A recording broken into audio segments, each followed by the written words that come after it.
I agreed to all of their demands, and then wake up this morning and they send out a letter saying how much they love the First Amendment and freedom of speech, and they're so committed to it. But we're just canceling her anyway. So what does that mean exactly? They're canceling it. That means they're not allowing you to speak there, these supporters of the First Amendment? Well, we'll find out if they arrest me when I show up to give my speech. Defiance Ann Coulter saying she still plans to speak at UC Berkeley next week, despite the school canceling her scheduled appearance.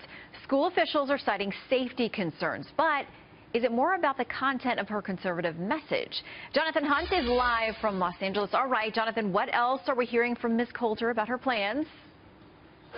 Well, Ann Coulter's position is very simple, really, Shannon. It is that no school that accepts public funds in any way can or should ban free speech. Here's more of Ann Coulter with Tucker last night.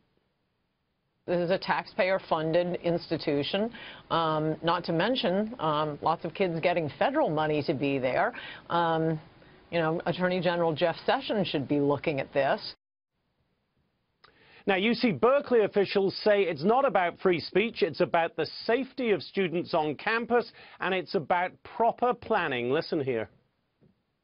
If we had had adequate time to work with the Berkeley College Republicans to plan for this event, to locate a venue, to let the police do the sort of security assessment they needed to do, I'm pretty confident this event would have been happening on April 27th. Ms. Coulter says it will happen on April 27th, whether the UC likes it or not. Shannon. All right, for a university known as the home of the free speech movement, Berkeley's been shutting down a lot of speakers recently, right?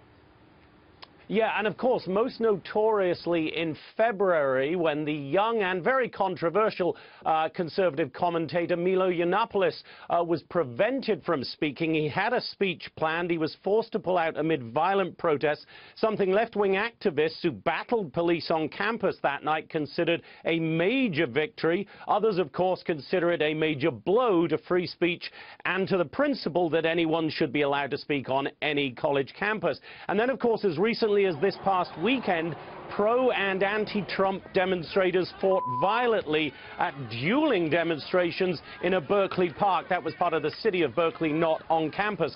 But the bottom line on the Ann Coulter situation, Shannon, is this.